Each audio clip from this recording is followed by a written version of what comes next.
Assalamualaikum warahmatullahi wabarakatuh. Perkenalkan, saya Siti Aminah sebagai moderator.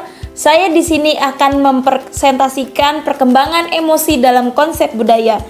Nah, di sini juga saya membuat teman-teman saya, yaitu Arini Nursyifa, Risa Nurpaida, Nabila Fitriani, Yoga Sapuan. Nah, baik teman-teman, yuk kita simak presentasi sebagai berikut.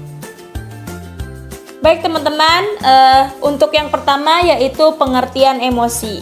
Nah, teman-teman, di sini juga kalian punya sifat emosi kan? Nah, di sini saya akan menjelaskan tentang emosi. Emosi adalah suatu reaksi tubuh menghadapi situasi tertentu.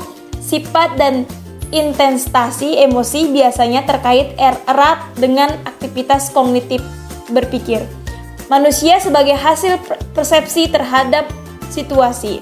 Nah, di sini juga emosi merupakan suatu reaksi bisa positif maupun negatif sebagai dampak dari rangsangan dari diri sendiri maupun di luar.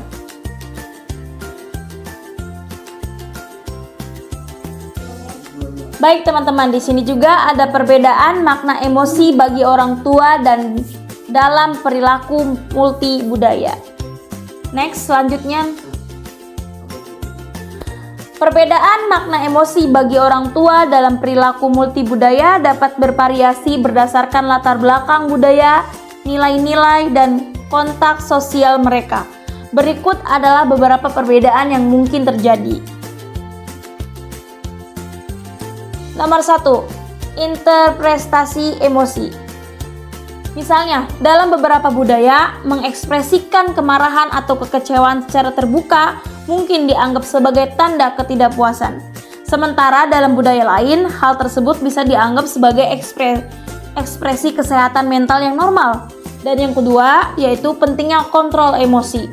Budaya untuk yang menekankan kontrol diri mungkin memiliki harapan yang lebih tinggi terhadap orang tua untuk mengatur emosi mereka sendiri serta mengajarkan anak-anak mereka untuk melakukan hal yang sama. Untuk yang ketiga, peran gender. Misalnya, dalam beberapa budaya, pria mungkin diharapkan untuk menunjukkan lebih sedikit emosi lembut seperti kesedihan atau kelemahan. Sementara wanita mungkin diberikan lebih banyak ruang untuk mengekspresikan berbagai emosi.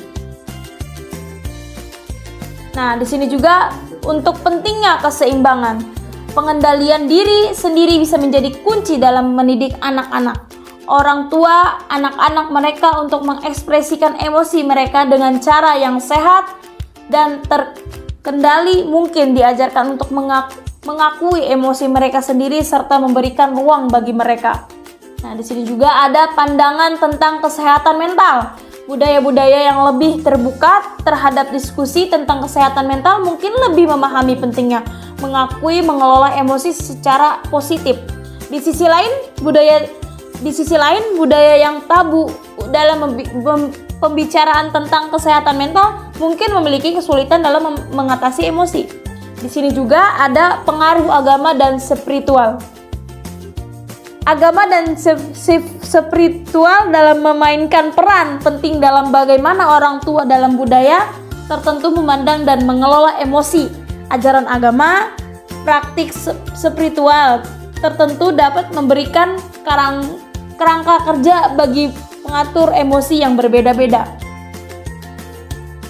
Nah, di sini juga perbedaan ini menunjukkan kompleksitasi dalam pemahaman dan pengelola emosi di berbagai konteks budaya, dan memahami perbedaan tersebut dapat membantu dalam membangun hubungan yang lebih baik antara orang tua dan anak-anak mereka dalam bermasyarakat atau bermulti budaya. Oke, baik teman-teman, itu presentasi dari kelompok kami. Mungkin ada kurangnya, kami mohon maaf. Jika itu banyak salahnya, itu datangnya murni dari kami. Jika benar, itu datangnya dari Allah Subhanahu wa Ta'ala. Sekian dari saya dan teman-teman. Assalamualaikum warahmatullahi wabarakatuh.